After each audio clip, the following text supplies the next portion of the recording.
Well, hello there. It is Saturday, and guess what? It's that time for us to start the show. And guess how we're going to start it off? Pretty much how we always start off our show, the exact same way with these kindly words of wisdom here. So, without further ado, let's get to it.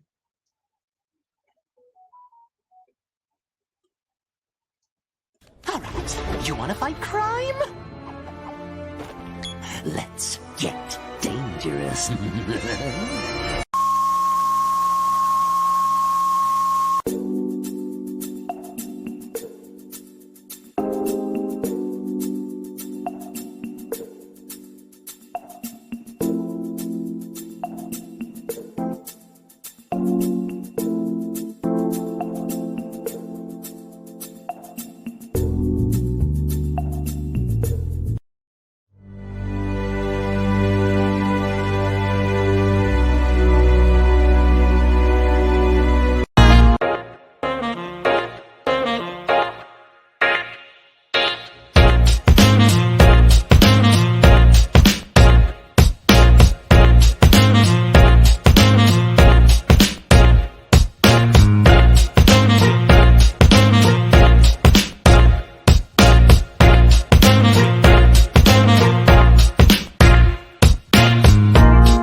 And yes, it is showtime. And guess what?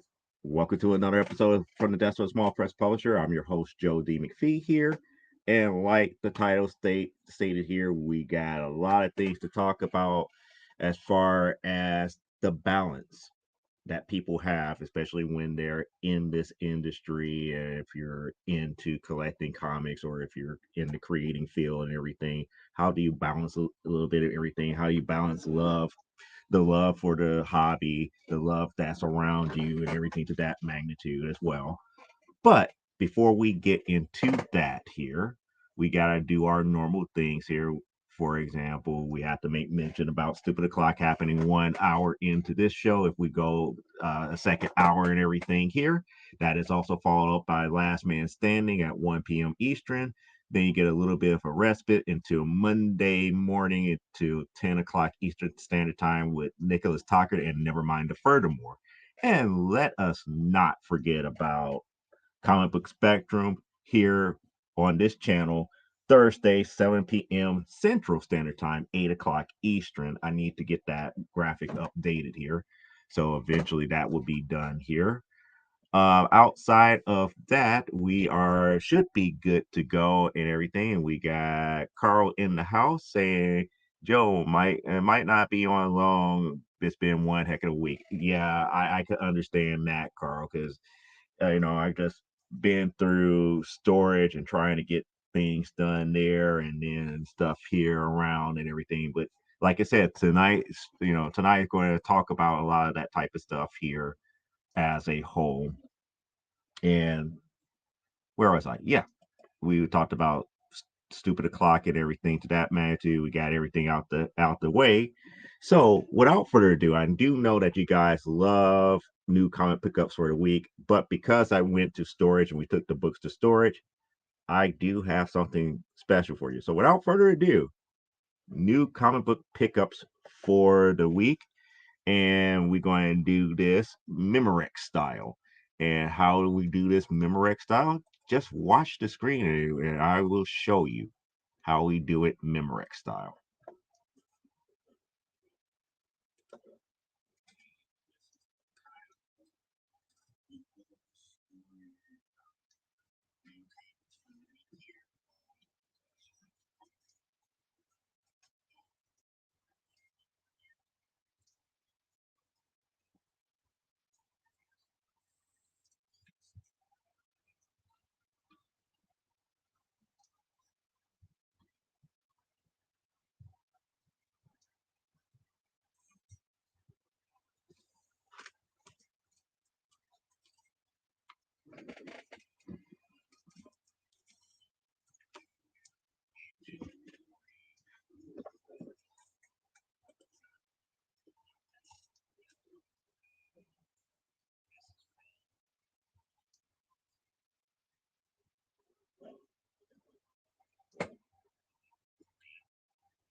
Okay, it seems like it seems like people are telling me there are technical difficulties doing it that way, so we're going to do it like so.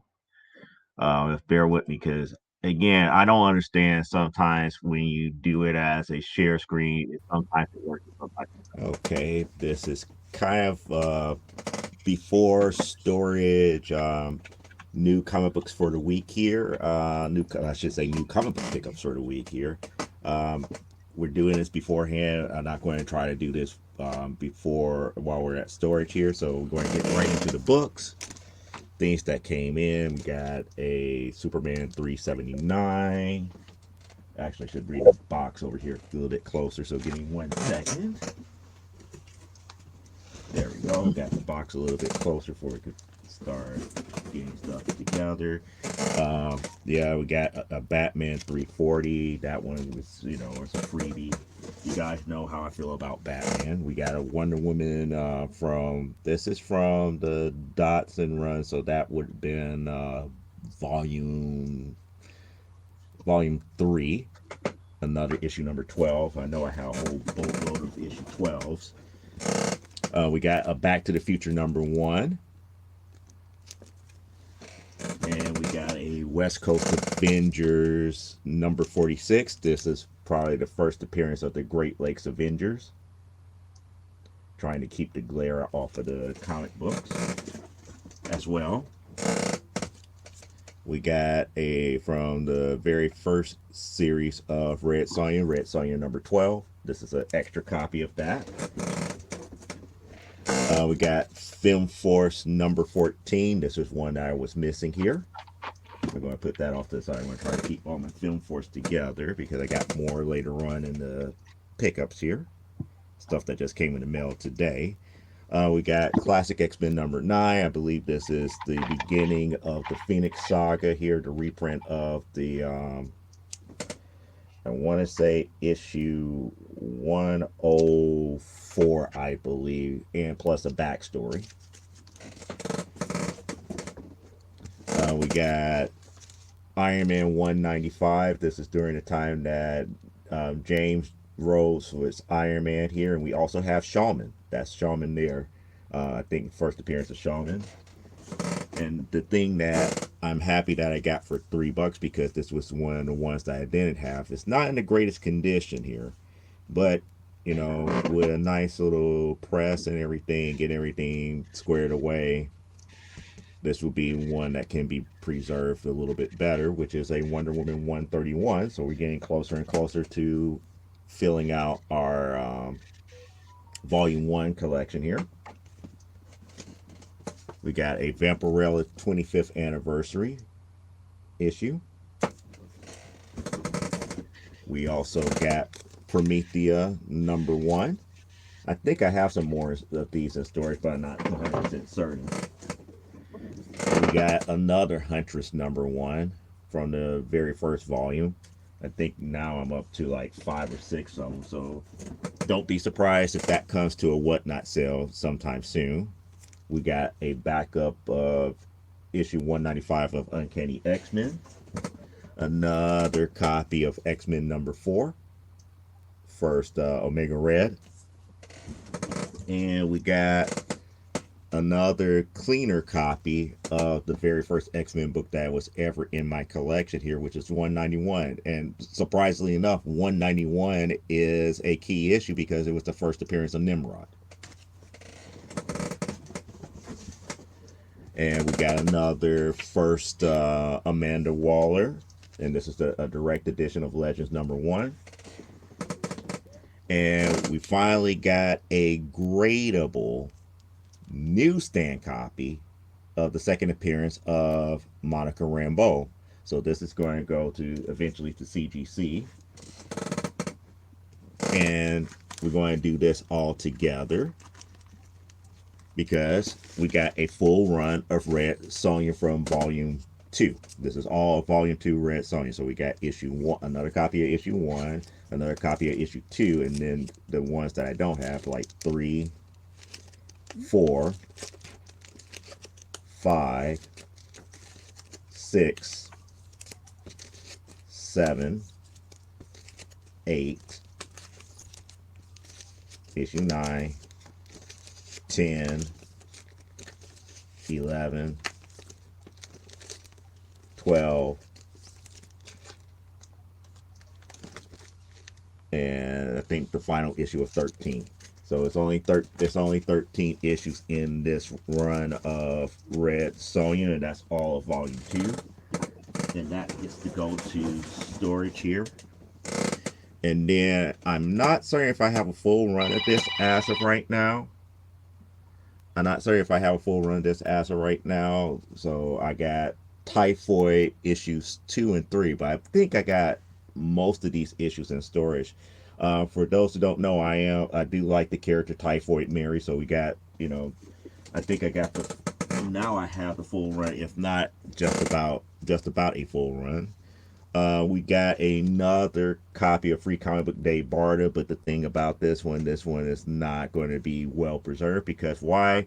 The comic book store put their stamp on it. Please do not do that. That devalues the book for Free Comic Book Day. I know that you're trying to advertise your store and everything, but that devalues the actual book here, because that cannot be removed.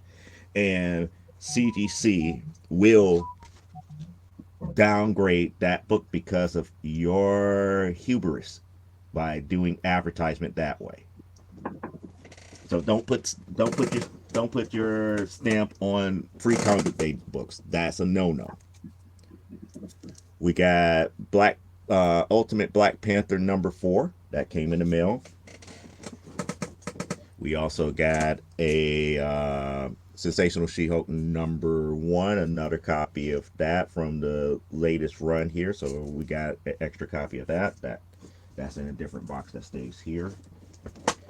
We got another copy of Amazon's Attack #1.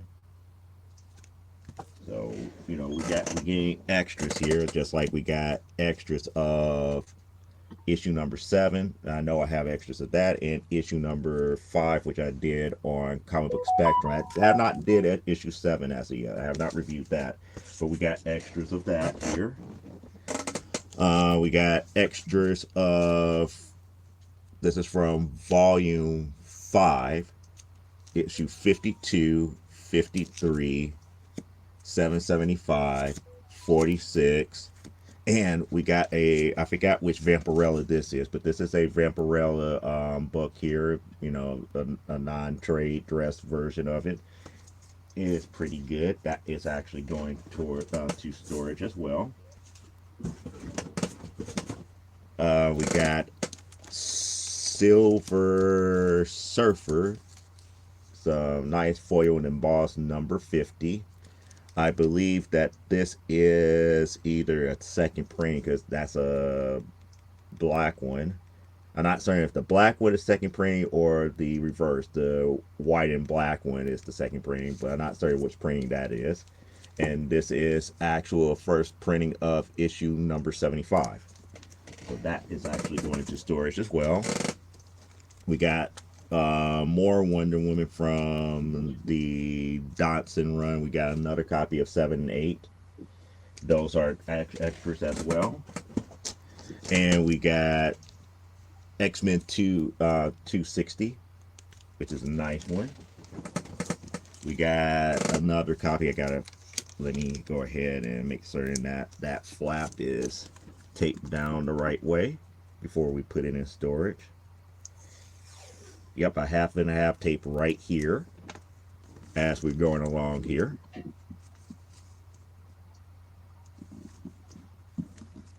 There we go.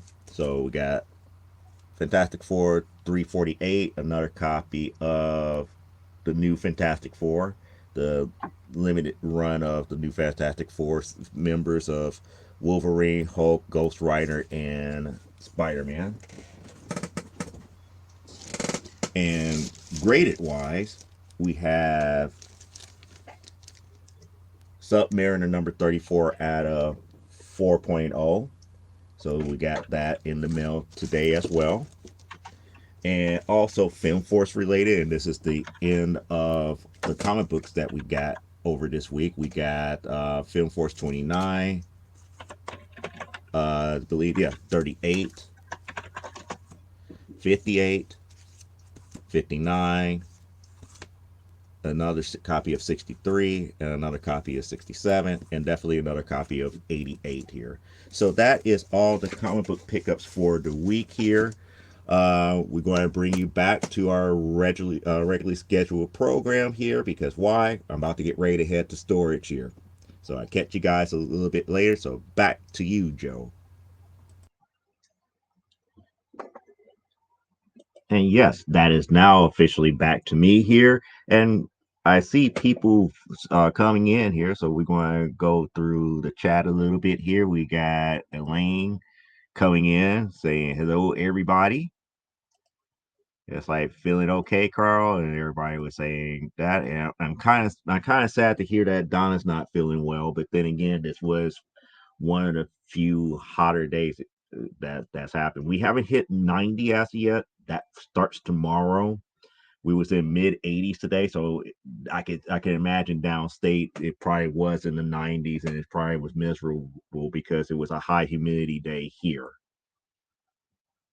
And hey Carl, where's Donna? I guess she didn't read that. Oh no, stay get hydrated and rest. I'll hold the fort. Thanks. It's like you take care too. I will hang a bit longer. Okie dokie.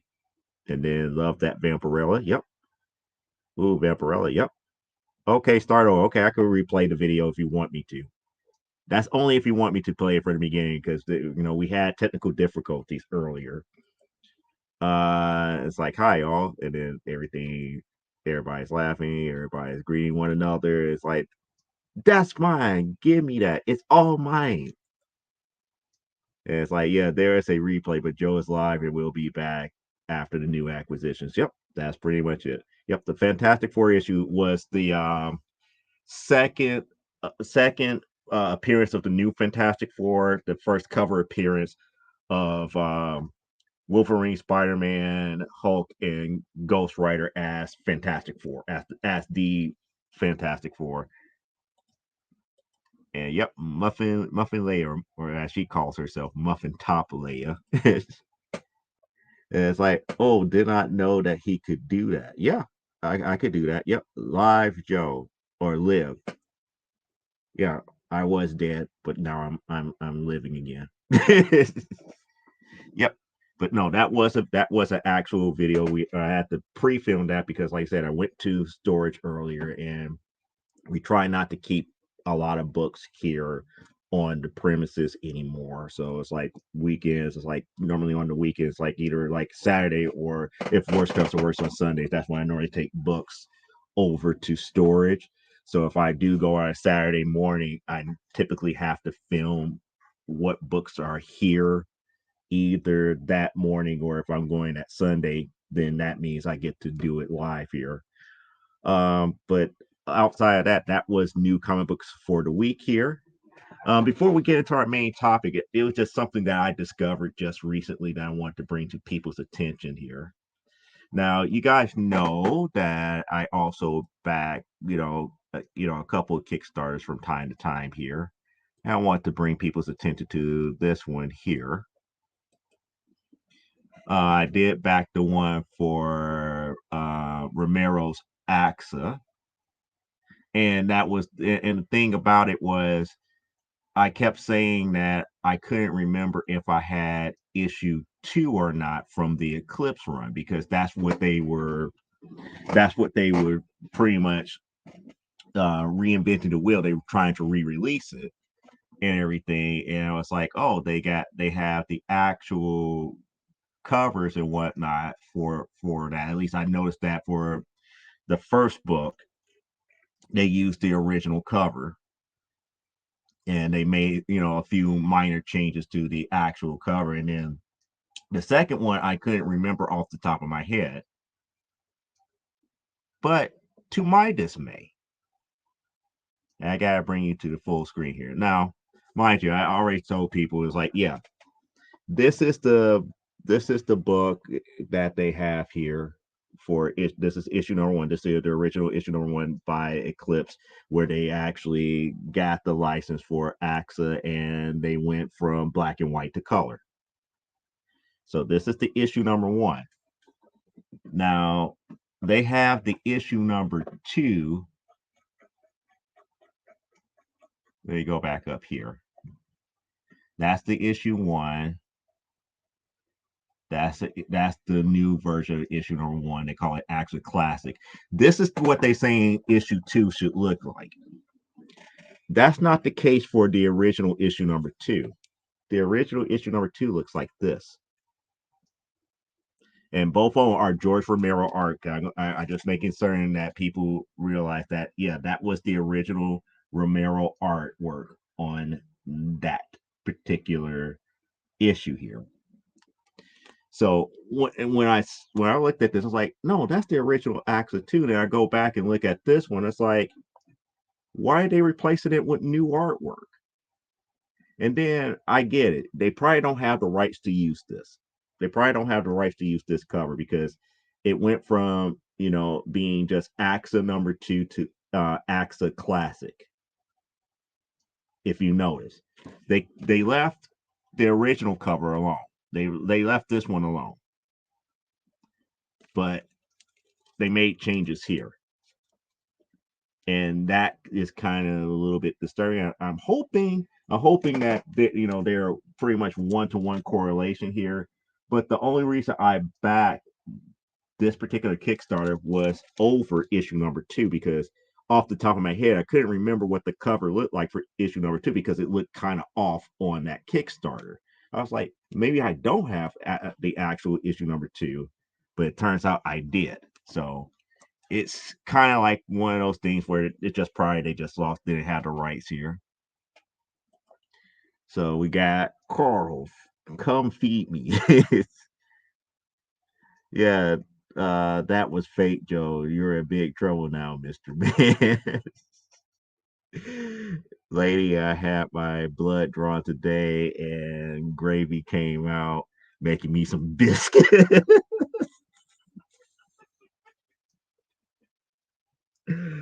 Oh boy.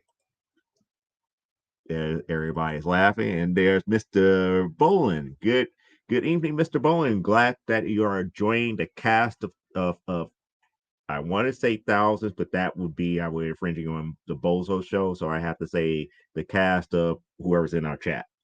We are a fully interactive show, so feel free to ask anything, and we'll get to your comment as best as we can here. Yeah, it's like that chickie is a well shaven for a barbarian. Yeah, pretty much. Oh, Derek, yep. So yeah, it's just weird. It's just weird that they changed the cover more so than anything else.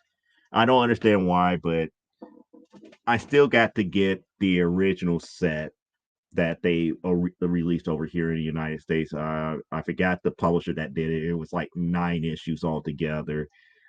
Certain Parallax Spectre said that it's all hers, and she got those 9 issues. So, yep. Sorry, Derek. Autocorrect is mad at me. Yep. Hello. But that is the key thing here when because like I said, if I didn't find this issue in storage, I probably would have been thinking it's like, oh, I would have been missing something out of the ordinary. But no, they changed the cover. They actually changed the cover on issue 2. So I am going to just let that be for right now. But let's get to the crux of the matter here. We're probably going to call it a short show because of the simple fact that we want to talk about common sense type things, about life, living, being a collector, and just how things are from where I started to where things are now with people who are getting into this hobby. And the reason I bring it up because it was been like a lot of questions that we talked about in past shows about life, love, and comic book collecting, and it's interesting because we would sit back and we think about those relationships that could have been, might have been, and all this other stuff, but nobody really want to talk about what it's truly like to be a collector in dating, collecting in life, collecting and just dealing with everyday living, more so than anything else. And the type of people that you come in contact with, and you know what happens when you get into certain romantic pursuits here. Do you give up time with your collection and all the other good stuff here? You said I got Axe at 8 for Rich at Fallout. Yeah, again, I I like Rich, but I just don't like how he does his shows. And I told you Parallax before. Sometimes I feel ignored in his show. I would have to sit there and be patient for a couple of hours before he gets to books that I might actually really would like to buy. And it just is what it is. I get it. Businesses got to make money, and business is going to make money on how? By doing whatever is popular first to get people in there. They're not going to do the niche type stuff that people might be into, and still try to gather a crowd. Oh, I need the other one. The other ones. Wait, so you need these two. So these are the two that you don't have, because these are the only other two that were ever released in the United States. There was another 9-issue set. I forgot the publisher that did the 9-issue set. That's the one that I don't have. Yeah, I took Derek to Fallout last night. He was like, 17 panic attacks while watching. Yep. Fallout was fun, but a mess. It is a mess. It is a bit of a mess. But once you get used to the chaos, you kind of understand why it's chaos. Yeah, he ignores everyone. The man doesn't read. I have yet met a man who could make me give up my aliens collection. Why would you need to give up your aliens collection? That's the whole thing. That's the whole thing. I have, how can I put this? Because of my pursuits, I have annexed a lot of other people's collection, because technically they didn't want to throw them away. And then on top of that, it's like, well, you collect, here, have them. I'm moving on with this relationship over here. And I know that you will keep up with this. So, that kind of started my path here. And even in my more romantic pursuits here, I don't bring the comic books up all that much, even though I do go to conventions and everything. And a lot of times they understood that, for me to go to conventions, it was more along the lines, it was more business related. I wasn't going there really fanboying most of the time. It was more along the lines like, I'm going in to get this, or I'm going in to get that, or I'm going in to actually sell something here. You're a comic book snob, Joe. You blasted idiot. When have I actually tried to deny it? I have came to terms of that here. I have issue 8 from the 9-issue set. So you don't have all. So you don't have 1 through 8. You just only have issue 8. Yeah, we both need to get finished that set from that 9-issue set here. But I got the 2-issue set, so that's the cool thing here. The new guy Leia introduced me to was cool today. A lot of good oldies. Yeah, yeah. Yep. Yeah. I took him to. No, I know you took him there, and he had a Diana Prince new Wonder Woman that you have, but it is Nixon era. Yep, pre Nixon. Yep. Yeah, I live just off of Yancey Street. See, you were probably one of the people that were terrorizing the actual portrayal of Ben Grimm. To be quite honest, I think Ben Grimm was actually modeled after what we call it, Kirby. His attitude, I believe, was modeled after Kirby. But that could be me. Ain't nobody got anything any more good to come between me and my mage books.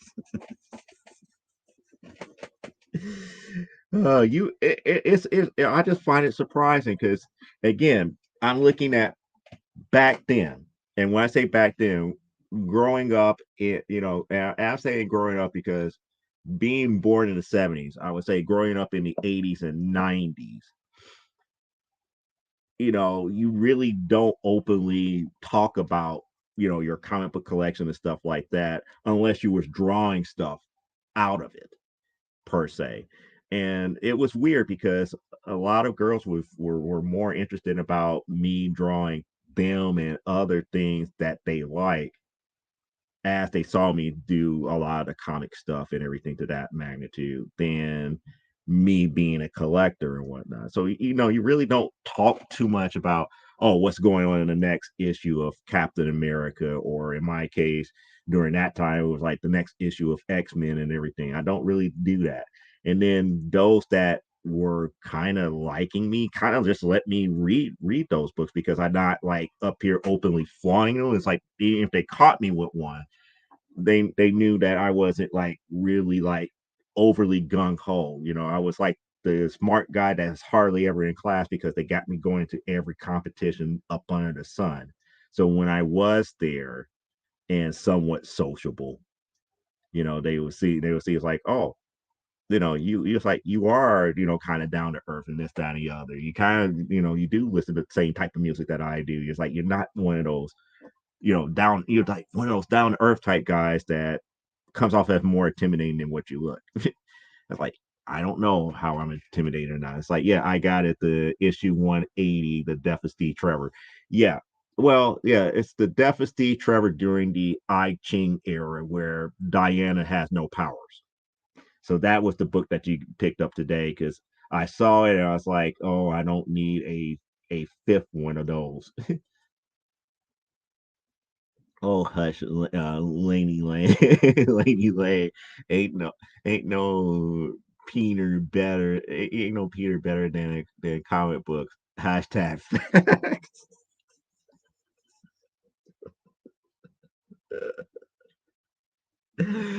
Oh my goodness, she's out there. It's like I wasn't alive in the 50s. I know you wasn't alive in the 50s. You have people thinking that you were alive in the 50s.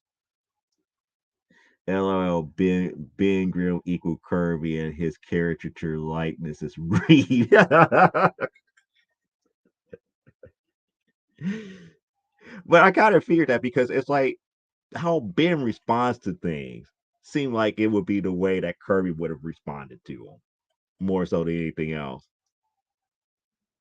Yancey Street equals Delaney Street. Jacob Kurtzberg grew up on the Orchard Street just off of Delancey. Okay. Yeah, near the where the Tenement Museum now stands. Okay, cool. I was alive in the 60s and all the guys I was friend with in grade school drew superheroes. Yeah. And that's kind of like going into the whole thing about the life and love and all this other stuff. Because the how can I put this? I'm going to put this as delicately as possible. As I was growing up here, the girls that was overly girly were like girls that I was not technically attracted to. It's like everybody wanted to go after them, but I wasn't. I was more keen to hanging out and wanting to be around the tomboys. The ones that were athletic and more of like a tomboy because they kind of like wanted to pick at me more so, but they also understood that I didn't get upset if they beat me at something. And once they saw that, it was like, hmm, you're not like everybody else. That's like, no, because what you're good at, I know I'm not good at, and what I'm good at, you're not good at. So it kind of balances out. It's just the way that it is. Lainey is my new grandma. Deal with it. Okay, look at me. I'm Snob Joe. I have quintuples of Wendy books, of certain ones, but not by choice. If I had my choice, a lot of the quintuples that I have of certain books, I wouldn't have. That's because I just don't have an active record until I finish getting everything organized now, where I could be like, okay, I don't need this, I don't need that, I don't need that, I don't need that. I need to replace this, I need to replace that, stuff like, have those type of lists put together. And there's Elaine doing her peace sign, like, okay, yep. He may be a cigar smoker like himself. Yep. Yep. Speaking of Kirby, the other Kirby, as in Kirby Comics, is a character too. Yep, he is. Dirty Kirby. Trademark. Well, she won't forget. She won't forget about the book that he read. He read an adult book, and it was some of the most hilarious stuff you would ever see on the screen here. Because he couldn't show the book, he read it, and the way that he read it, it was funny. It was funny as well. It's like I was athletic. I was the captain of the track team. I was a comic book nerd, but you would have totally asked me out in high school. Probably we probably would have been hanging out and probably been around one another. It's like we probably would have been like you probably would have been elbowing me on my shoulder, been like, "We're going to the comic book store today. You coming with?" No, I'm not. Yes, you are. No, I'm not. Yes, we are. Okay, fine. I'll be there. Beanie says it's like if you hash five, you need to share.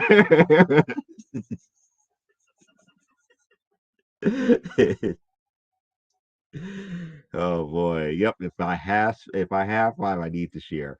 And don't I do share, Beanie. I do try to share. I used to get beat up all the time for being smart. I hated school. Comics and genre shows and slash movies were my only escape. That's the thing. I never got bullied at school for being smart. I was hardly around a lot of people because I was smart, because they always put me on in these other classes where I wasn't around every last average kid. So it was kind of like weird. So when I get around other kids, like in my neighborhood and stuff, they did not know how to take me, and I don't know how to take them. And that was kind of like the weirdness behind all of that. But eventually I made friends and everything. It wasn't until like really like high school that it really blew up, because I had like teachers who were trying to give me felony grades, because if I was doing a city or state science fair, they got upset because you shouldn't have been absent in my class. I was like, I was representing a school in a state science fair. You got the notification. You had this, that, and the other. You even signed off on it. Why and it's like it was kind of like those weird things that was going on. So it's just it is what it is. Space War.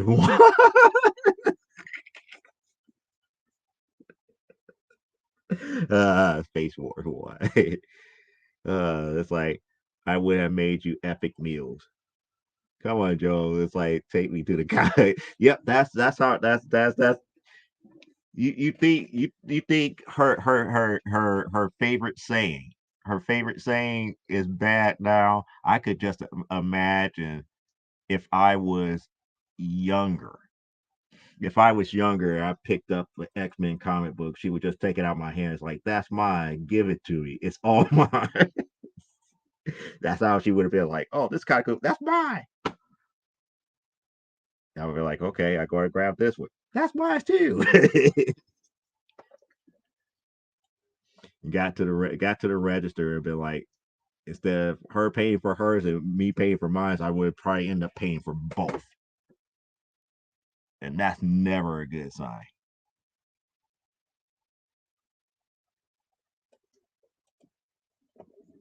I'm busy, Leia. Me, I don't. That's like, don't make me pull you into calcium. Carry my bag. Why? And see, I honestly believe that you're not the bully type per se. You just do that because that's how you show that people that you're interested. That's the way I take it. Sorry to hear that, Elaine. Yeah, I mean it is. Honestly, I never got bullied in school. I was cool with everybody. I never paid attention in class and got B's and A's. Yeah, it was the price I paid for being me. Yeah, and that's kind of like the reason why I brought this topic to the forum here, because everybody nowadays think, being in geek culture is cool and all this other stuff. It's like, no, we had to evolve. People have to evolve to like this type of stuff, and there's a lot of people that had died out to for us to get to this point where it is nice and open and free, where a guy like me could go around wearing a Wonder Woman t-shirt. If it wasn't Batman, Superman, or some other macho male character, people would look at you strange. These are the types of things that people today don't understand. And this is why I always argue about the whole thing about context. People just don't get context nowadays because they want to blow everything out of proportion, because they don't understand why the mentality back then was the way it was back then. It may not be right, but it was the way that it was back then. They cannot accept it. They don't want to accept it. They up here, it's like, oh, it never existed. It's like, yeah, it did exist like that. Yeah, I bought the Space War one. Space War. uh, Things changed in high school. I had scary male relatives who would scare folks. Yeah, Joey the comic book ish. I'm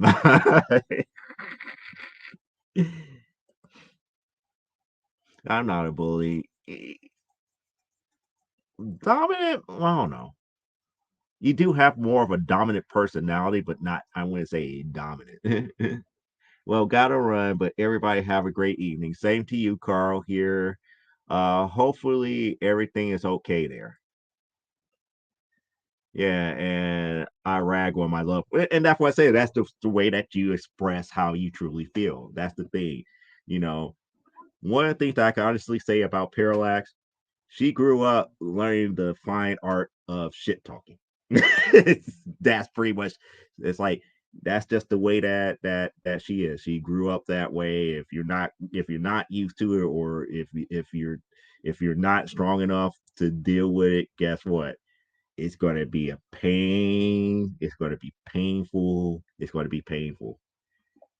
It's going to be just like the old school Ice Cube song, "No Vaseline." That's just how bad it is. Night Coral. Yeah, I was quiet in school. Stay low under the radar.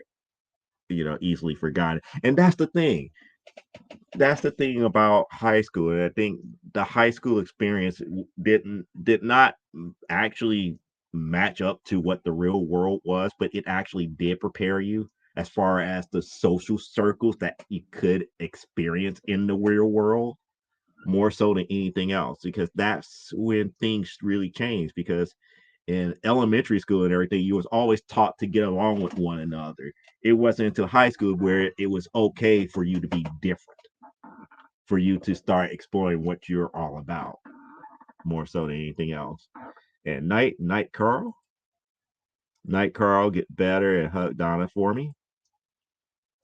I'm a subscriber. Mom would go to math class in high school, and I hated it apparently because I would start squirming inside of her, and would have eaten potato chips to calm me down.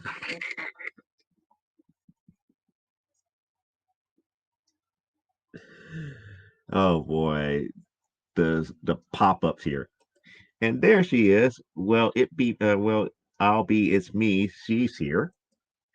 And yep, so true. Yep, it is so true. It's just so weird. But again, you know, kids nowadays just assume that, oh, this it's always been this way. It's like, no, it hasn't. What you guys know as bullying, That's not bullying.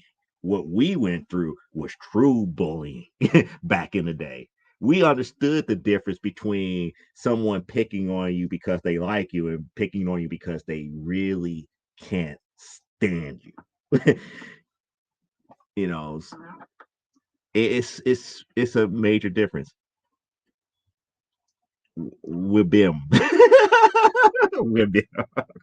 I was like, that's the initials of her title here on YouTube. So with them,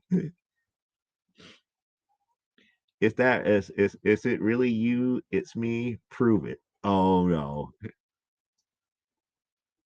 yeah, I definitely have a Domi mom. Yeah, she was there to make certain that you were in class and that you wasn't messing up and all this other stuff. Yeah, there was only two things that people get offended can do to me: nothing and like it. Yeah, I'm like, well, you're like Volstagg now, not then. Back then you weren't. Someone called him voluminous, and he said, "Why, yes, I am quite boisterous and loud. Yes, that is true. Social circles, yes. Basic skills, not so much. And that's the whole point. It's like a high school to me went through when you look at it and when you talk to people older than you, especially back that went to high school in like the 40s and 50s, vocation was actually taught in high school. There was wood shop and auto shop. I mean, it's like not everything was all, about book smarts. It's like they actually saw who was actually skilled as a carpenter, who was actually skilled as a welder, who was actually had mechanical prowess and stuff to that magnitude. You had home ec classes. And that was one of the things that I remember from growing up, because when I left from Chicago, because my mother transferred jobs from Chicago to Jackson, Mississippi, when I was going through junior high school, we had to take home ec classes. We had, the auto shops and stuff like that, in like eighth and ninth grade type stuff. So it was kind of like one of those things. And when you get back here to Chicago, that stuff is gone. And then I tried to take drafting in my sophomore year of high school, and my counselor pulled me out of it because they couldn't understand how I was pulling C's in that course, and I was doing all the work. And the thing about it is, the teacher that I had was a true draftsman. He was the first one that actually saw that I was too heavy-handed. I could not do I could not do drafting. Or I shouldn't say drafting. I couldn't do like blueprints and mock up of blueprints because I was too heavy handed with the pencil. So everything that I did was coming out too dark. And that was a major problem because, again, he taught it as if you could take this skill anywhere. And that's what kind of missing when we talk about basic skills and everything. And, we need more of that. Yeah, I have that same Wonder Woman shirt. No, I mean when my mom was in math class in high school, I was. Oh, okay. Oh, I thought she was like sitting there. I thought she was sitting in your math class. No, when she was sitting in her math class, yeah. So yeah, I had metal shop in junior high school. I made a 10 Lil Jalopy, Archie's car. Yeah, but the thing about it is, if you took auto shop, you probably could have made the actual 10 Lil Jalopy and had a car to ride around in. I also had sewing class too. I took home ec and they made us sew and everything. So I know the basics of sewing. Am I really good at it? No. Mm-mm. I took drafting. I could have took a wood shop, but I didn't. But they stuck me in regular art. So I ended up doing a lot of painting and stuff to that magnitude, and that was kind of like my escape in high school when I was in class, and I got fed up with people. I would hang out in the art room and just constantly paint and draw. And it became a problem. It became a problem because that's when it was up here. It's like, well, why are you skipping class? It's like I'm skipping class because I'm kind of like fed up with people and getting bored. It's just, it just was one of those things. Yeah, back in high school, back in the day, high school and two main tracks of college and vocational, they get both got phased out in the 80s. Yep. Yep. Because by the time I got to high school, a lot of stuff that used to be there were gone. Were gone. Like the stuff that my brother had to go through, they were already gone by the time I got to high school. By the time I got to like sophomore year of high school, and then my sister even had it easier because they was fading more stuff out. But that was neither here nor there. And then it's like, yeah, I turned 30 next month, and my mother turns 45 in November. So that would mean that there's a good possibility that I could be older than your mom. That's scary. That is scary. Yeah, they had a kitchen. Yeah, most home ecs do have like a one, at least 1 to 2 kitchen setups in the classroom, and they did not use it when I went to junior high school. Yeah, but then they had 17 stoves in the double classroom. Yep, I always wanted to cook something in junior high school. Boys had auto, wood, and machine shop classes if they weren't on the college track, and the girls took home ec and typing secretarial classes. That's the one thing that I never experienced. I never experienced a typing class. They did not. That was phased out by the time I got there. The closest thing that you had to set to typing, they forced you into a computer class, at least one computer class by the time you graduated high school. At least when I was going in the early 90s. Yeah, it was Ted Knight and Caddyshack. Well, the world needs ditch diggers too. Yep, that is true. We still need ditch diggers. We still need diggers. That's not ever going to change. We're always going to need somebody that is well versed in manual labor. You'll be surprised of how many people who have college degrees that will make very good ditch diggers, but they let their egos get in the way because I'm educated. But it's just the way that it is. Well, yeah, you are. You're almost 50. Looks like Leia, my mom, and I are 17 years apart. Yeah, my mom was alive for 43 days. For 43 days. It's like my mom was alive for 43 days in the 1970s. Oh, boy. Yeah, shop and secretarial became co-ed in the mid 1970s. Yeah. Beanie says Joe is almost 10 hands old.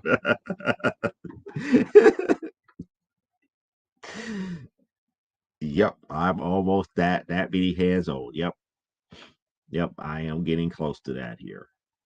But that's the weirdness when you truly think about how geek culture is today compared to what it was back then.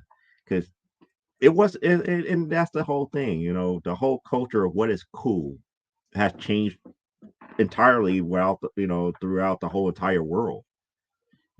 Something that we did as an escape is looked upon and now getting back to almost being shunned upon because people are getting tired of it when you look at the bigger picture.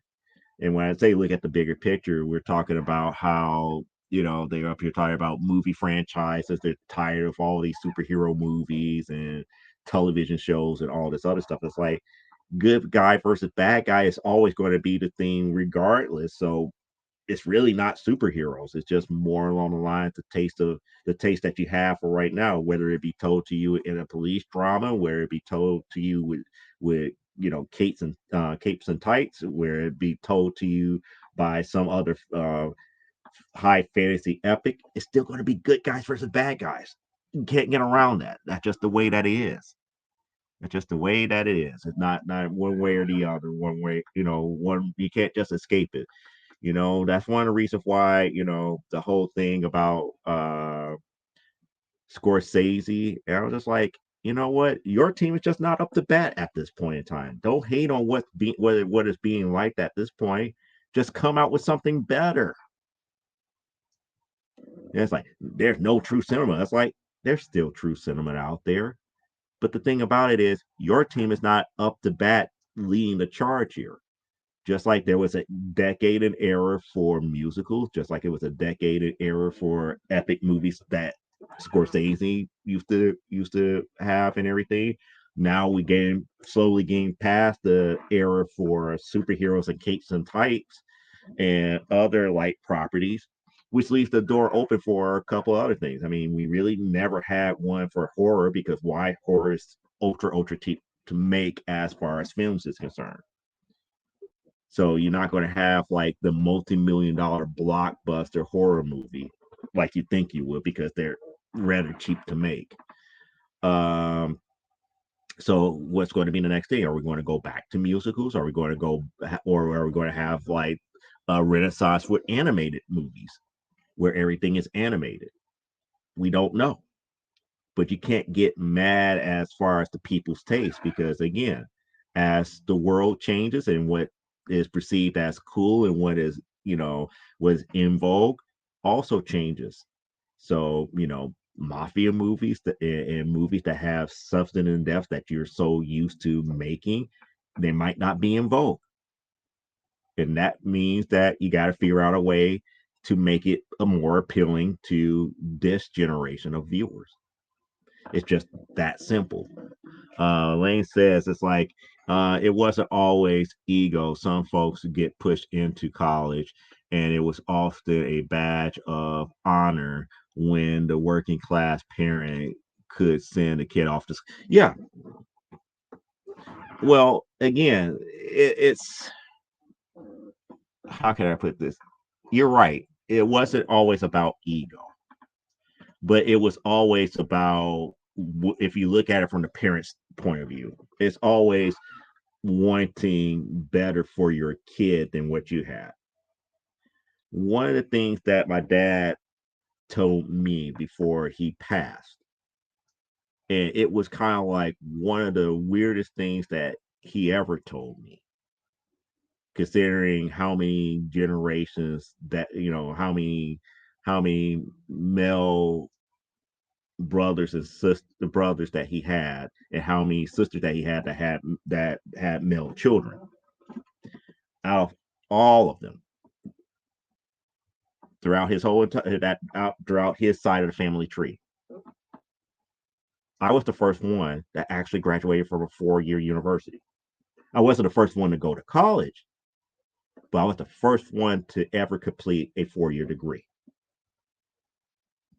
And that took me aback because there was a lot of intelligent men that was there, but they get like you said, they kind of gave up or it wasn't for them because again,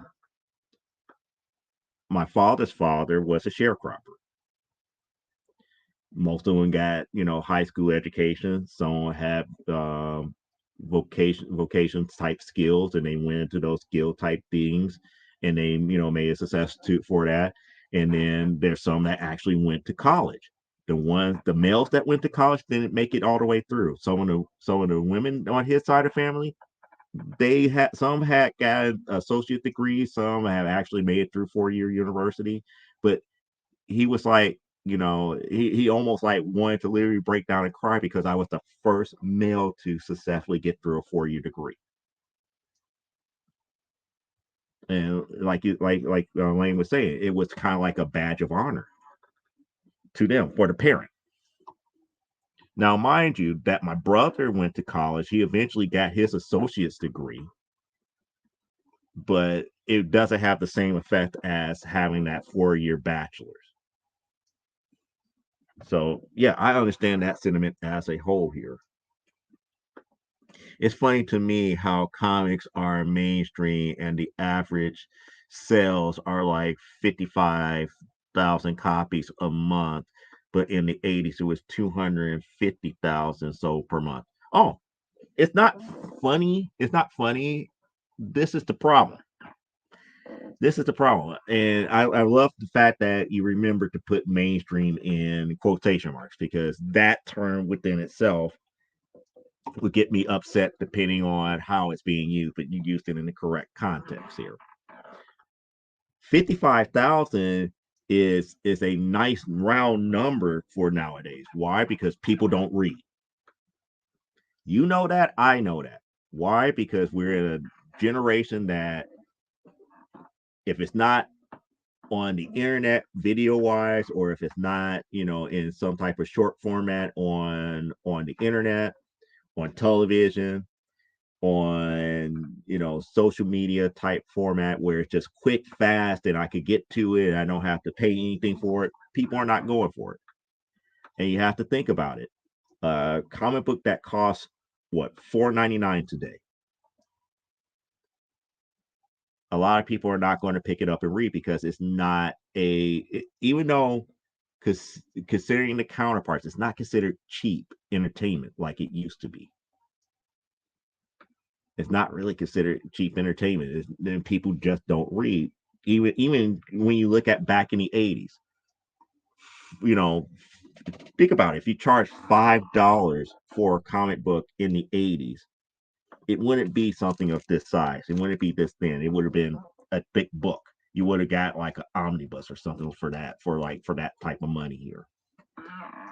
Because again, it was produced a lot cheaper back then, and the resources and stuff was of such where they didn't really care as much as what was going into it, what was how it was being printed as opposed to what was going into the book. Right now more people are considering what is being read in those issues as opposed to what it was in the 1980s. 1980s allows you to have more imagination than what you can have in the right now, here and now, without being quote unquote canceled or having controversy. But that's the difference between now and then, and understanding the context of why 55,000 is considered acceptable compared to 1980s 250,000. If you go back to like 1950s, 1940s, 1950s, 1 million was acceptable. But when you look at 40s and 50s, you didn't have as much television like you have now. You didn't have internet. You didn't have all these other means of getting that type of entertainment. You had to go to a newsstand, and those books would be flying off the shelves, and it was quick entertainment. Even in the 80s, as television, we had the meteoric rise of television. We still didn't have the internet or ways to record our favorite shows and everything, to rewatch everything. The rerun was more along the lines, was more of a novelty from stuff that been around for like the 1950s and 60s. We still have to catch things on first run and hope for a rerun in between seasons to catch up on our favorite shows. So that plays a major factor in that aspect. Yeah, it's like when it was on the fringe or a niche hobby. Yeah, and back then it was more. I wouldn't say fringe or niche. It was more. It was a hobby. It was a hobby treated just like somebody that was into model rockets or Hot Wheels cars. It was treated exactly like that.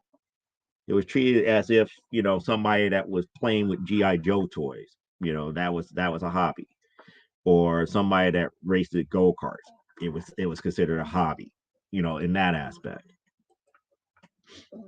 Scorsese forget that it was his generation of filmmakers who replaced musicals with the gritty crime drama. Thank you. And that's the whole thing. His team was not up at bat. He cries foul, knowing good and well that when his team was up to bat, they held that that that title for decades. That's what people wanted to see. People didn't want to see musicals over again like that. I mean, I could think even now, what was the last musical that have ever came out within like the last 20 years? A true musical. There was not. I don't remember one that came out to the theaters that talking about a brand new musical, not not a rehash of something that has been done prior. A brand new musical. It's just unheard of. That's just kind of very, very, very unheard of from back then. And we got Mr. Permission here. Good evening, Mr. Permission. It's like, hello, how are you? We're doing okay. We're talking about life, love, and comics, and how geek culture today don't understand where some of us has come from. Pretty much about how our takes on why you know some of the things that they take for granted, such as it's like, oh, you know, geek culture has been cool all this time. It's like it's been always been that way. It's like, no, it hasn't. No, it really hasn't. It's like you got what you guys talk about being bullied and all this other stuff. You really don't know about bullying and stuff until you really get into like the decades of when some of this stuff was not looked in the same aspect as it is today. Hello, Ryan. How are you? Hi, permission slip, Ryan. Permission slip. All right. I sent you a link, Joe. You need to show it to Laney Lane for. Oh my God, I need that. Get it. Why do you always think I have a tab open to Facebook during the show? I don't.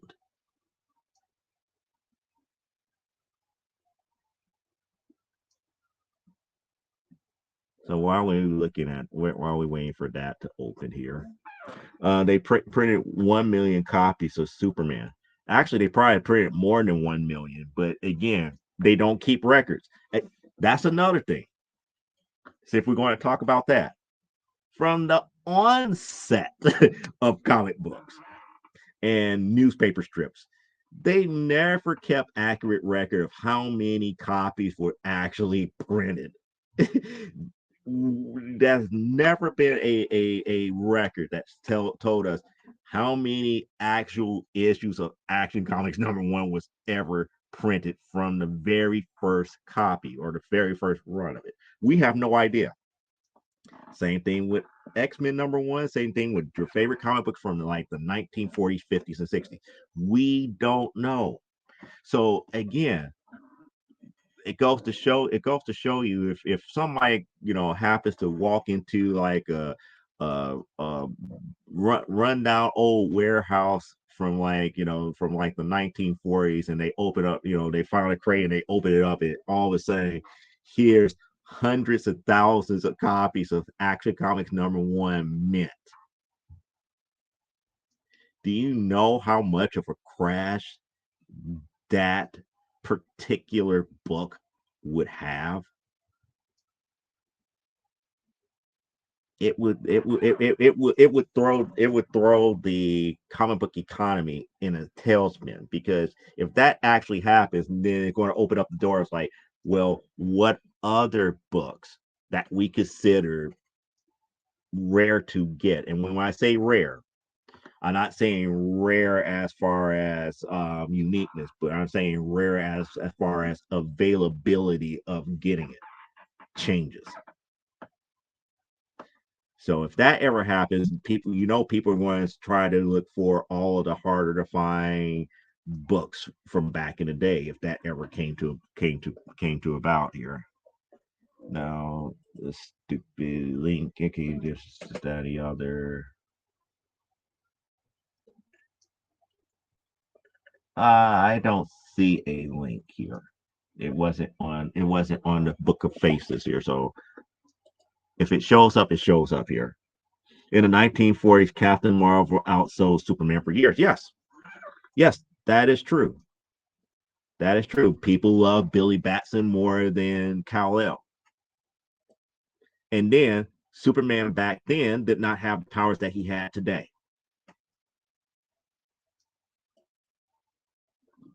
I that's like I'm not connected to the live feed anymore that way tonight, Leia. So send me the link. So send me the link so I could check it out later. Okay. No, he needs to look at it and share the screen.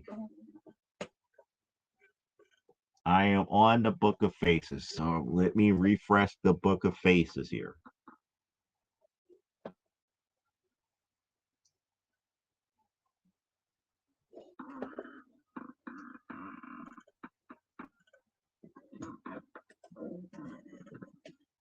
Yep, Laney. It was Lucas, Spielberg, Scorsese, De Palma, and Stone changing the game. And Stone.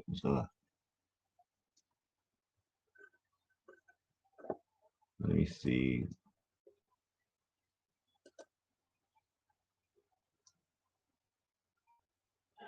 I'm not seeing anything new on.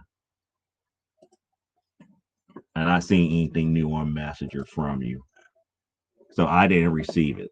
So I don't know. Lame is, but it sucked.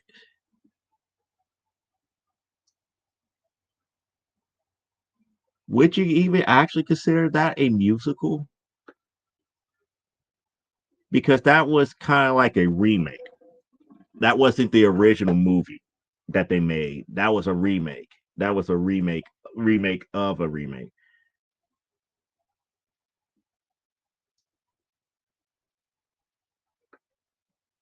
Chicago was more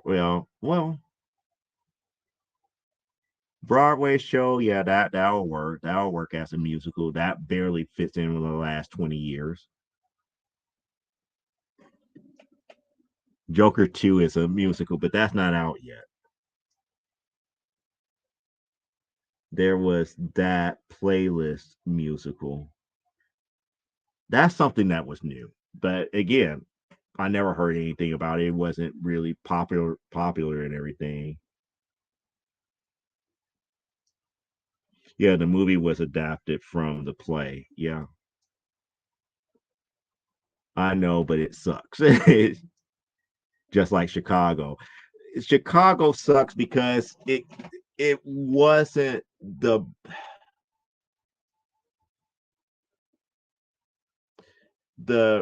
Broadway show allowed for more stuff that the movie had to make up for.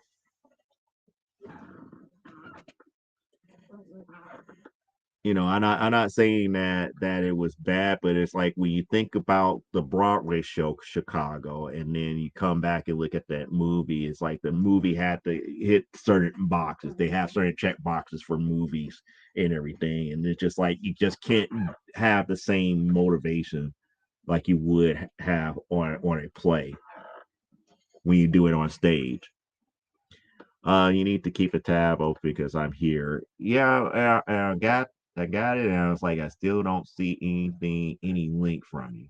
The last thing that I got here was probably about seven something this evening. So I don't know what it is going on with Facebook Messenger. Let me check over here.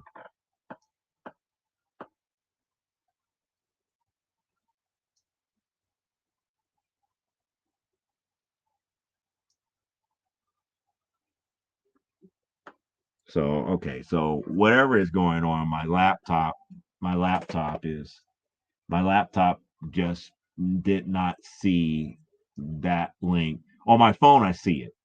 So on my phone, I actually see the link that you sent to me here. And no, I did not go to that live.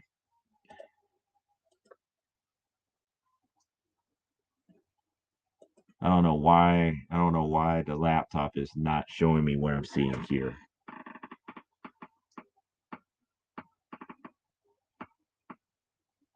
Maybe because it's an Amazon link.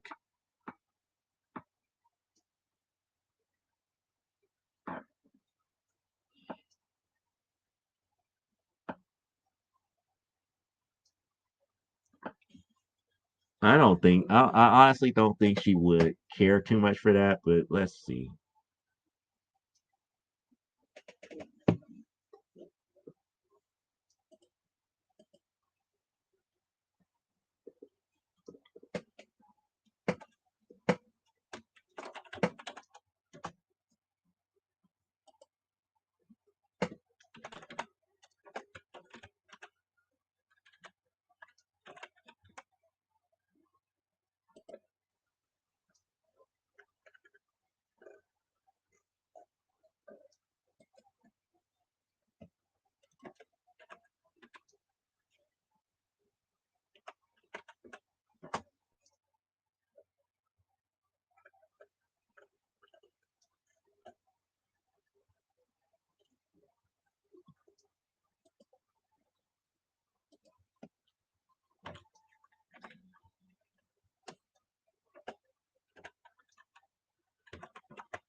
I am not finding that, but let me go ahead. Leia Joe can't easily share with me unless I'm on Messenger. I only connected on Messenger when I'm on camera. No share. Again, if I see the link that you're trying to get me to load up here, but again, it's not allowing me to load it easily.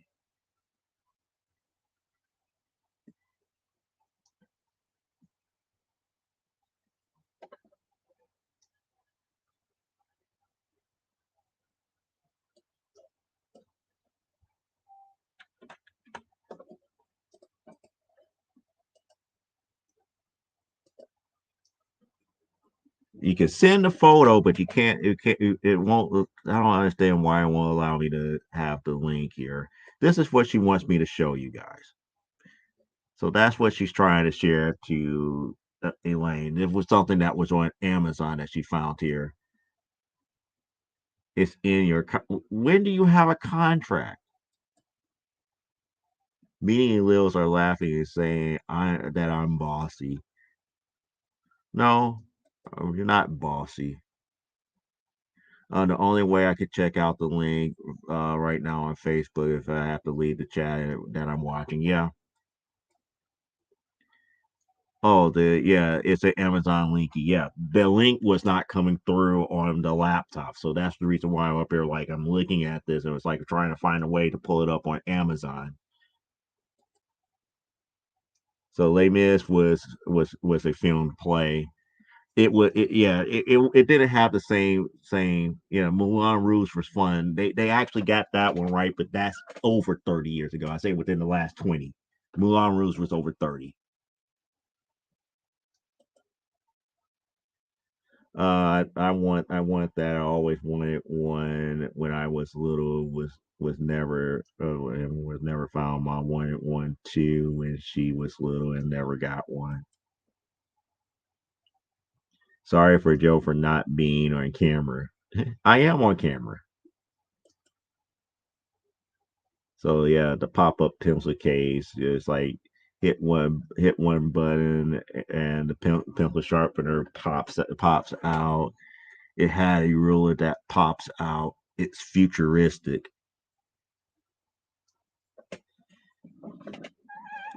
I'm glad I'm on the smaller screen because my facial expression would not have pleased pleased a certain person here. It's a Charles art set. Yeah, futuristic. I don't know. I wouldn't say futuristic, but yeah, I saw your face. Yeah, I wouldn't say it's futuristic, but that's just me. But it is something that if you're into that type of stuff, it is what you like.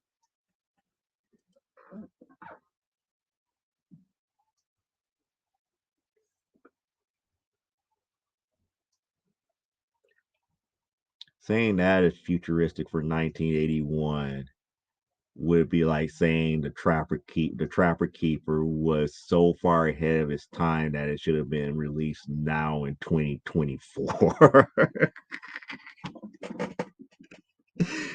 Oh my goodness. I don't see kids up here trying to break down stores to get a Trapper Keeper. So to say that that was futuristic, it's like, yeah, it's nice. It was one of those things that was unique. Futuristic, I don't know. I wouldn't say that. It's like don't make me raid or it's like don't you raid or buy pop up pencil case parade. No, I'm not trying to rain on it. But futuristic, it was not. Fun, yes. I can see it being fun. I could see it being as fun as a cute little pencil case that has James Bond like attachments to it.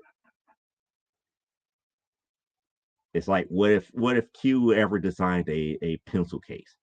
It's like hit this button right here, Mr. Bond, and the pencil sharpener pops out where you can sharpen your pencils. And just in case for those times that you need to measure something, if you hit this little button over here, out slides out the ruler, and you can measure what you need to measure. Futuristic?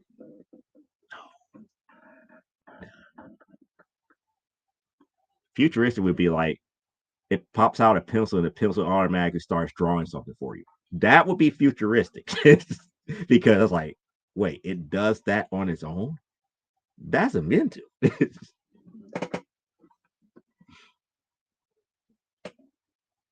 But that's neither here nor there. Well, guys, we almost ran about an hour and a half here, and pretty much, it kind of puts us where we're at right now as far as geek culture is concerned. You know, if it wasn't for how some of us older people that been in a hobby, weathered the storm to get to the point where the average everyday person see this as cool and inventive everything to that magnitude, we would never be in this area that we are right now. And I could understand why it's harder for the younger crowd to get into some of the things that we're into right now. Like characters like Captain America makes no sense to them because there's no context for it. Characters like Batman may not make sense to certain younger crowds and everything. It's just one of those types of things. And the how the younger crowd is gravitating more towards manga has nothing to do with all the artwork or anything to that magnitude. It has everything to do with relatability. A lot of the characters that are out now that been out since like the 1940s do not have the same connection or context that is relatable to kids, teens, and young adults of today. You know, as Parallax would say, it's like she always complained about it's like, well, things are being written too woke. And I wonder if it's like, nah, it's not really that it's being written too woke. It's just more along the lines, if you ask me straight out. One, there's no mantles are not being passed anymore. Like back in the day, you had Alan Scott. From Alan Scott, we went from Alan Scott to dang, I can't even think of his name. Why am I blanking on Parallax's actual name or but we went from him to John Stewart, back to him, back to Kyle Rayner, and then from there we had Jade and all these other side characters getting their rings and whatnot, but the mantle is passed. We had a passing. I forgot who was the original Blue Beetle, but we went from the original one to Ted Court to now Jaime Reyes. There's a passing of mantle. We barely now getting the passing of mantle from Kal-El to Jonathan Kent. Now they're trying to force feed us a passing of mantle from Diana to Elizabeth, which to me is one of those characters that is just unlikable.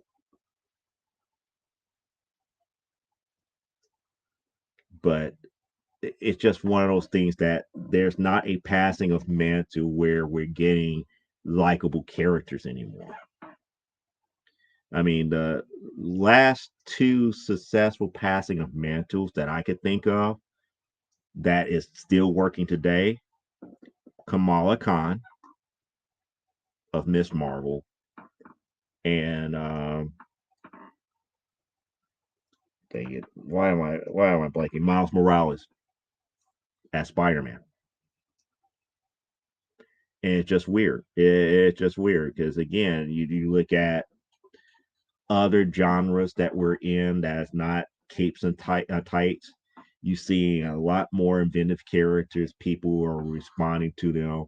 Yes, and people who are creators are saying, the independent market is great, but you're putting it in the wrong context. It's like, what is truly independent? Marvel and DC at one time was independent. They were a small guy too. So if I start making millions of dollars off of my IP, I'm no longer independent. I go mainstream when people really start buying my stuff.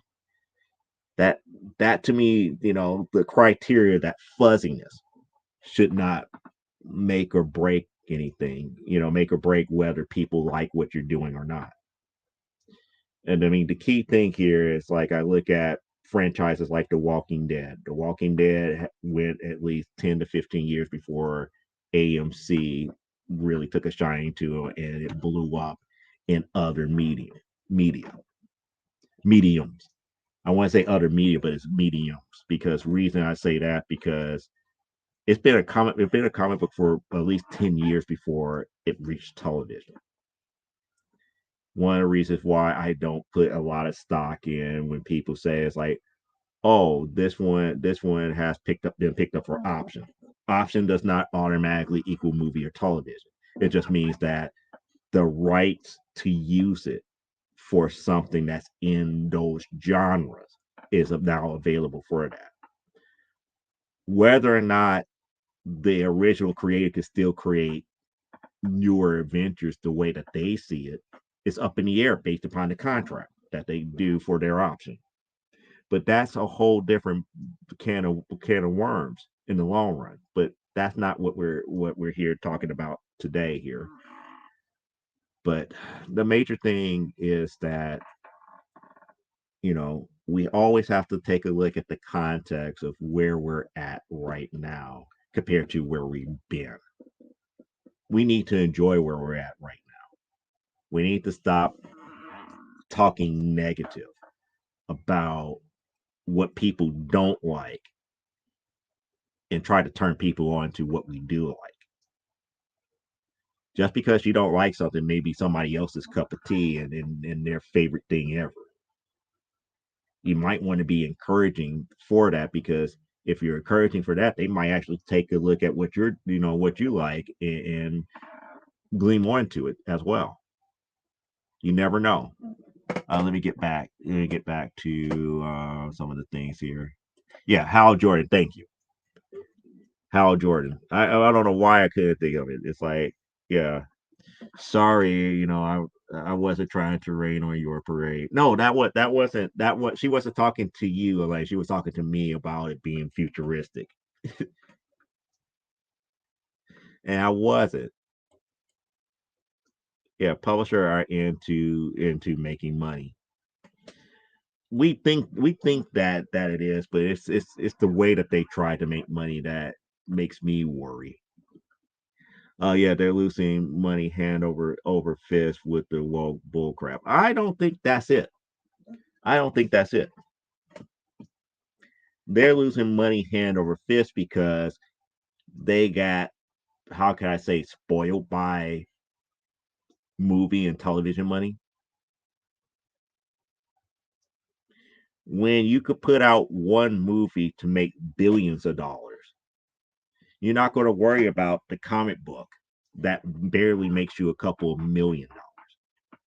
If I'm making $1 or $2 billion over here with a movie and barely making $2 million over here with the comic books, what am I going to focus my attention on? I'm going to focus my attention on the movies. And what ends up happening? The comic books suffer. The source material suffer. Why? Because they feel that is a dime a dozen. That's one of the major problems with some of the things that's going on right now. As stories are now being created today, it has to be created in such a way where it can cross mediums. Again, I did it again. Mediums, meaning that it has to go from this standpoint, from the old school pages and panels and whatnot, to something that is like what we're doing right here on YouTube, and be as entertaining and tell the exact same story and reach the people in the same exact way. That's a tough job to do when you really think about it and put your mind to it. That's a tough job to do because What works sometimes on here doesn't translate well on video, doesn't translate well on movies and television, doesn't translate well on radio. It's only as good as the way it is on a piece of paper. So does some of the, as you would say, bullcrap plays a factor? Yeah, it does. It plays a factor to those who are already invested. Does it play a factor to somebody that's brand new? No. Why? Because they're looking at, oh, I'm waiting for that next brand new movie that come out, or the next cartoon, or the next television series to come out. Because why? I don't need the source material anymore. They showing me what I need to see on TV, or in the movie, or in the animated series, or whatever YouTube skit that they do. So that's the whole difference. It's like it goes a lot more here. Yeah, being gay is not a character trait.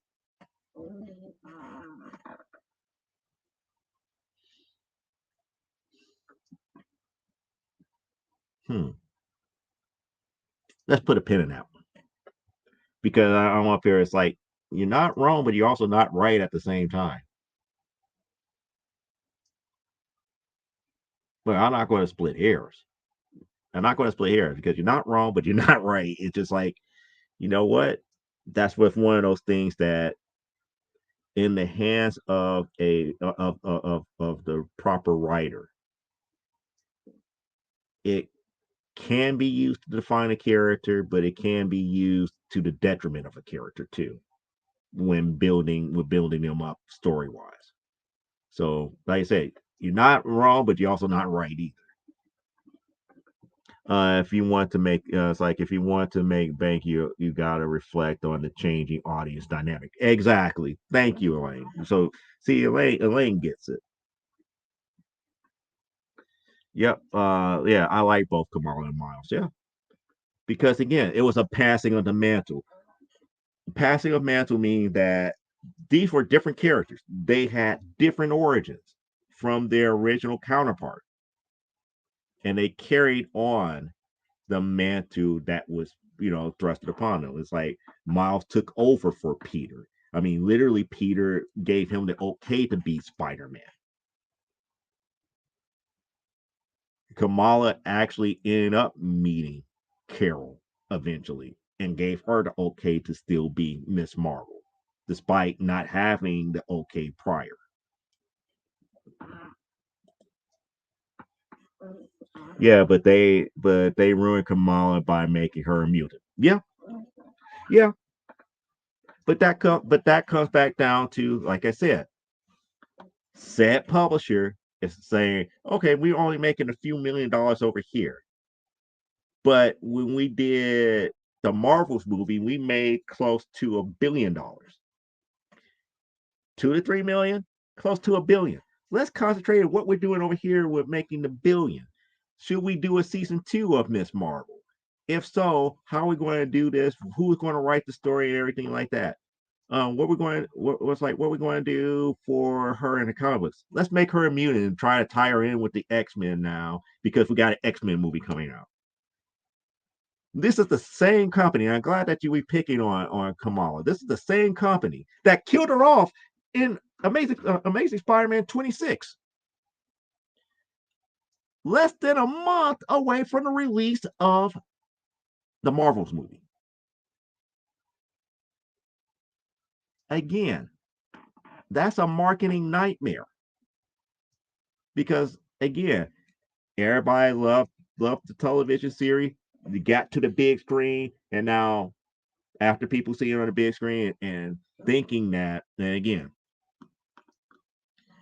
another thing that drives me up the wall is that just because a movie comes out does not necessarily mean that the people who go see the movie are going to come back right back around and try to buy the comic book. You have to give them more incentive to go and look at the comic book, to look for the comic book. When I think about what Marvel did back in the 80s, it made sense. Did you know the reason why G.I. Joe sold the way that it did is that Marvel did little bitty vignettes, 30-second vignettes, showing different battles and missions that people went on in commercials and tied it back to the issue that was actually happening. Eventually they got popular enough that they actually did it twice with two separate 5-day events, 30-minute episodes, two 5-day 30-minute episode events. GI Joe, shoot, what was it called? The first one was called The Mass Device, and the second one was called The Revenge of Cobra. And after Revenge of Cobra, that's when they decided to go a full season. And G.I. Joe Real American Hero cartoon was born from that. But when you look at that history, what do these marketeers do today? We're going to put out this movie. We may talk about the comic book, but again, they're not tying anything to the movie back to the books, or vice versa. They don't care about the source material for the movie. Because why? The average moviegoer does not read comics. Now, if you do tie it back to the comics, you have to write the story in such a way to make them interested of going back to either A, gain a backstory on this, or B, put them in a position where they could pick up where they left off with the movie via the comic book, which again takes money and an excellent writing team to do. Which means that you have to have those who are writing the comic book involved with the movie and vice versa. No movie company will ever do that. Why? Because again, movie writers think that they're above comic book writers and vice versa. Comic book writers think that movie people can't write comics. Is that, egos and assholes type deal? Probably so. But it's the reality of business. It's just the reality of it. Because if you think about it, script writers will look at how comic books are formatted and be like, what dribble is this? And vice versa. People who write scripts for comic books will look at what a movie script is and be like, you can't do this in a panel. You can't do this in 6 panels or 12 panels this way. There is a time differential between the two. And until you understand that and the aspect of storyboarding between the two mediums, you would never get that. But that's kind of like the thing that goes on with that. Yes, and we know what you was talking about, Kamala and Miles. Yeah, I always liked Miles when everybody hated. Yeah, because everybody thought he was a clone of Peter. It's like you retold Peter's story. It's like, no, Miles had a whole different life, whole different aspect, a whole different means of living and different sets of problems. You know, he didn't have to go anywhere else and get bit by a radioactive spider. It pretty much he was a victim of his uncle's stupidity of how he got his powers. But saying all that to say, some of the things that comes up in, Enter the Spider-Verse type stuff that we got with Sony Animation, some of that stuff actually happened in books.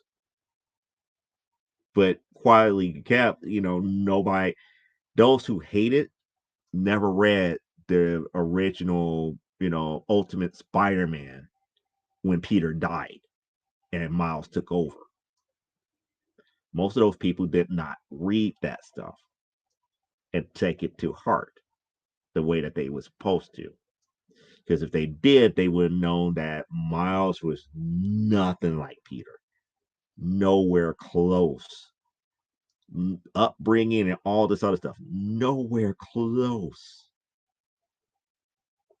But it is what it is.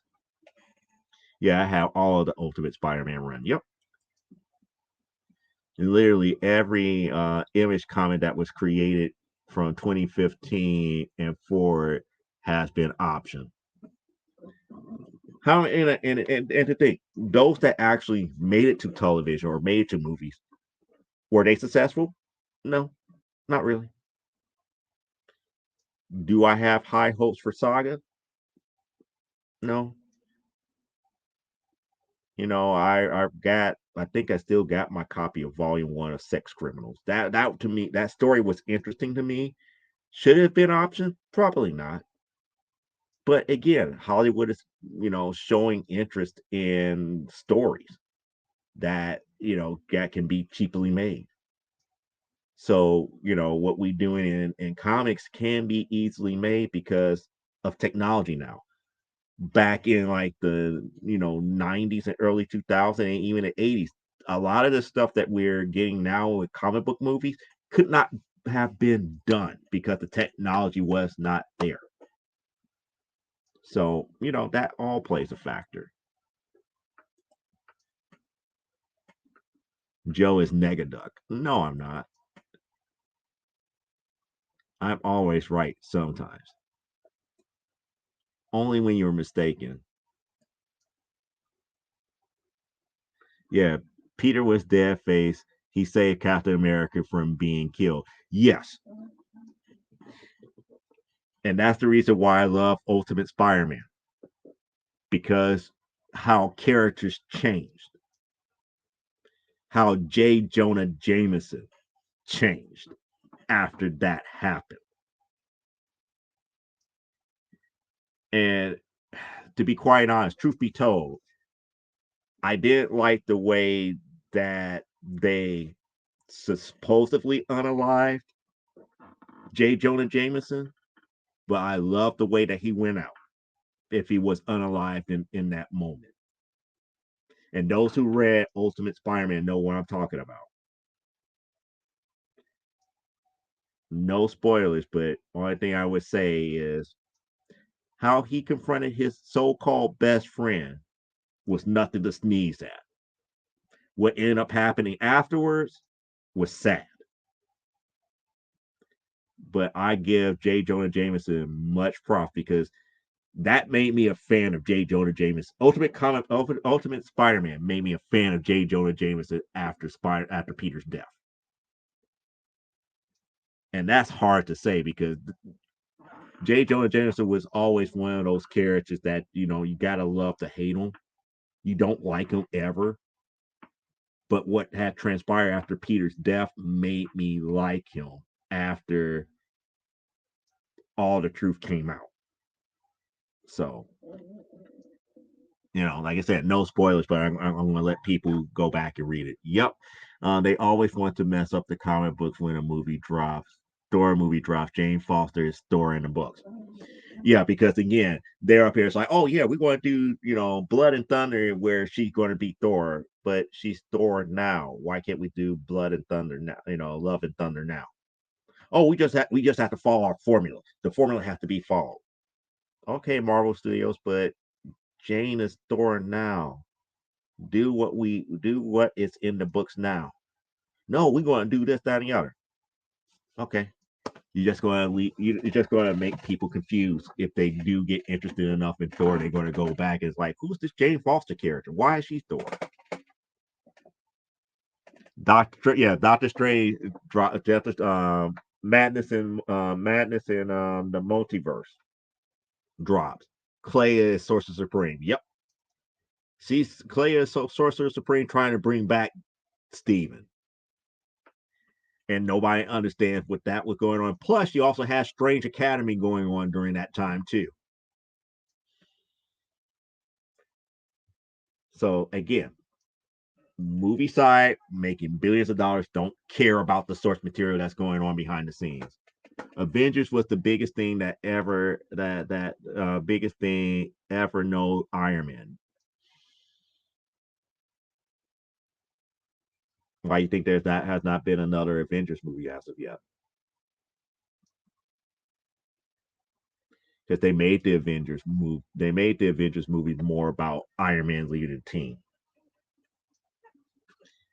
Which to me, I was up here thinking, it's like, well, if Iron Man's gone, you still have a couple of Avengers teams that you could still do, like the Monica Rambeau led Avengers team. Everything is set up for it. But no, they don't want to do that because why? Source material does not matter. You can't make moviegoers go back in history to read those books. It's just the way it is. Yeah, they are unfortunately trying to recreate the Peter Jackson phenomena where he made a highly successful trilogy based on books less than half the audience had ever read. Yep, it's not an easy thing. And even with what Peter Jackson did with the Lord of the Rings series, he did not cover that series accurately. And that's the telltale sign of movie studios versus the source material. The closest movie that we got that was almost one to well, there was two movies that was almost close to one to one. The one that was the closest bombed, and that was Watchmen. Watchmen pretty much what you got on the screen was close to what you got in the books, minus everything with the comedian. The stuff with the comedian was not in there. The second book series that was almost it was getting close to being one to one was V for Vendetta. It was not one to one. It was sort of close, but they changed a lot of stuff. They changed a lot of stuff to make it more palatable because they wanted to leave all the racist stuff out of it, or what could have been perceived as racist out of it, like the acid trip that Mister was it Mister Finch?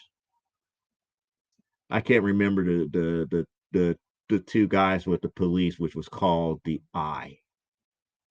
I believe it was Mr. Finch. He went on an acid trip while he was at the camp, the concentration camp that they have for all the different prisoners and whatnot, and that unveiled the nature of how things were in that world for V for Vendetta. That they actually had genocide during that time. That certain races were exterminated. And he actually broke down and was talking about how he missed certain soul foods and the different cultures and everything because it did not match up to the corporate aspect of where things went after the third nuclear war. But no, no, not third nuclear war, third world war.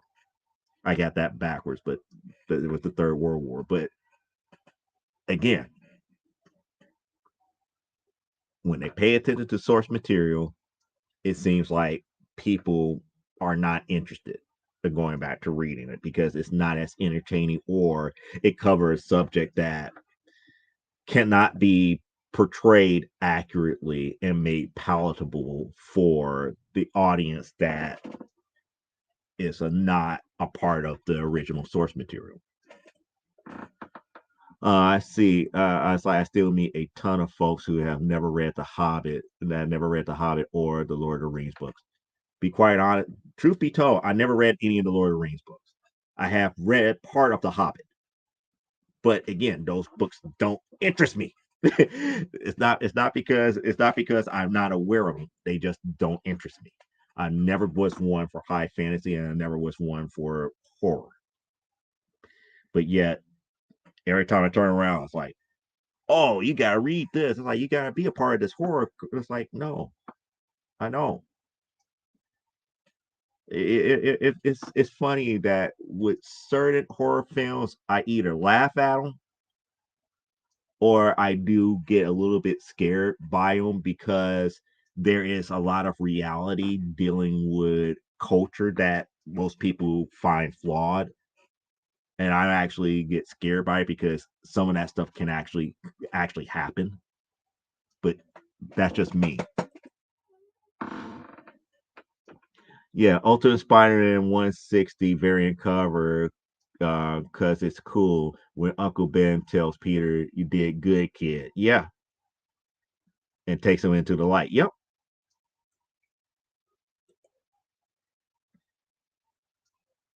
yep. Except the slimy squid. Peter Jackson borrowed several scenes from um, Bakshi and Frazetta. Yep, I think so. Batman Superman Public Enemies was like 99% of the uh, down to the dialogue. Well, that's the thing. Do we hold the animated stuff to the same degree as live action? Because the animated stuff, I look at sometimes it's accurate and sometimes it's not.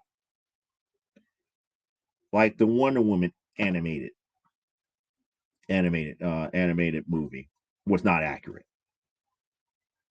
But the one that you mentioned, Superman, Batman, Public Enemies, very accurate to what was going on in the books. What was the other one? Superman versus the Fatal Five. That was pretty accurate to the source material. But in animated form, it's not like they reinventing the wheel. It's like a lot of stuff that they did in the comic books they can do in animated form easily. Apocalypse.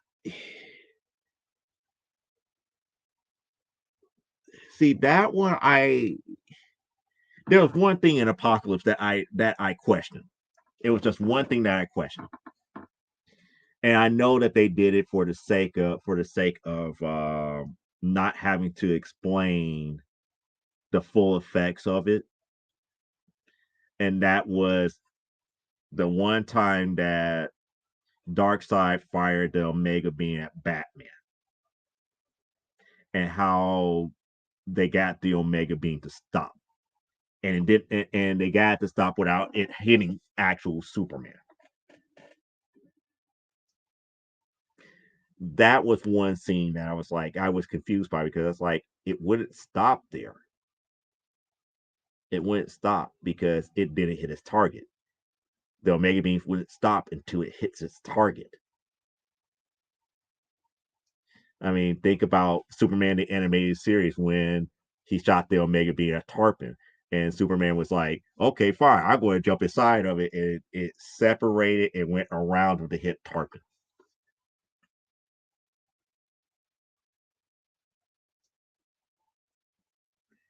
And that's kind of like, okay, writers take liberties with those things here.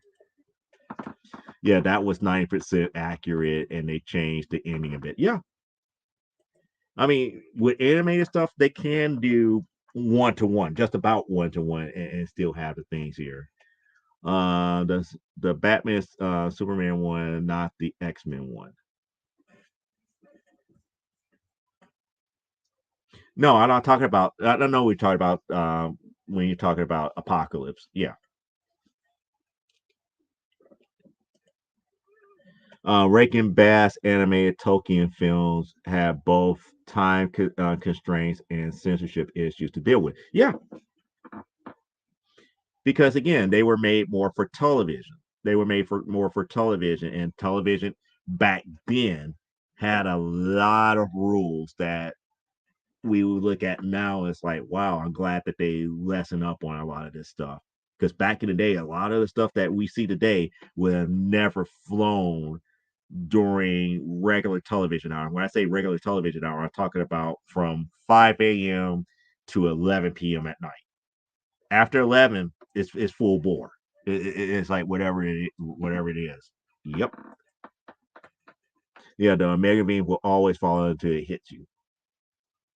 But in that movie, Batman Superman Apocalypse, I just don't know how Batman was able to get away from it the way that he did. The Omega Beams would not have died the way that it did. But like I said, it was to me, I just like, that's kind of like a plot hole that is like you just gotta let the writers have what they have just to save the character. even Frank Miller knew that and Supergirl Laura in DK4 makes the bees follow her at super speed and she outruns it. Technically, you can't really outrun it. It will eventually catch up to you. And that's kind of like one of those things like it's one of those the writer says we say so.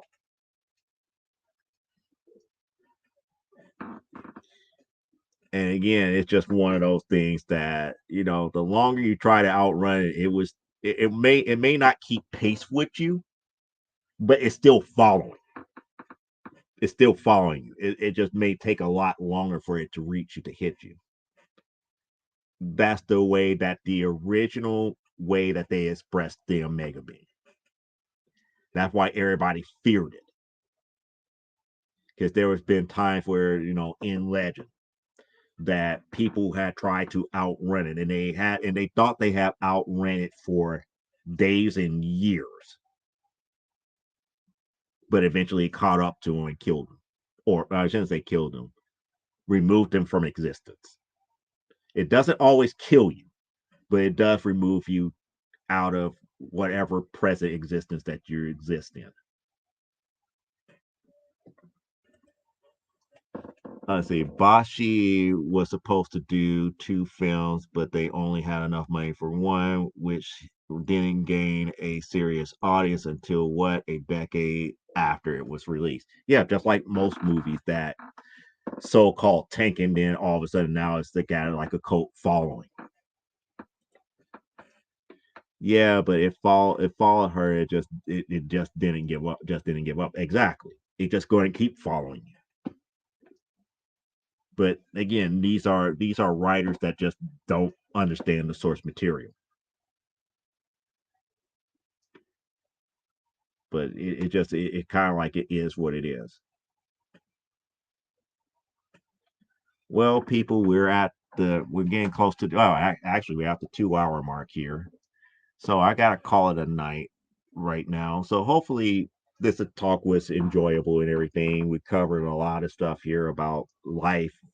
We didn't cover too much about love, but it is what it is. We're going to have, we're going to eventually meet people and, date people who may not be into this stuff as much as we are, but you shouldn't be ashamed of it. And you shouldn't have to give it up in the bigger scheme here, unless you got kids and children and everything. Take care of your kids, take care of your children.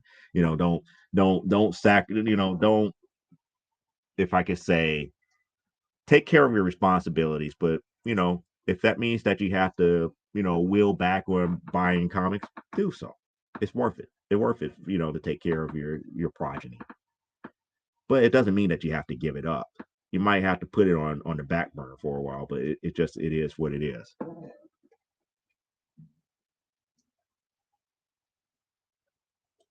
And then it's like I like hanging out with Granny Tiny. Yeah, we'll trade Beanie for it's like we'll trade Beanie for Fair Force.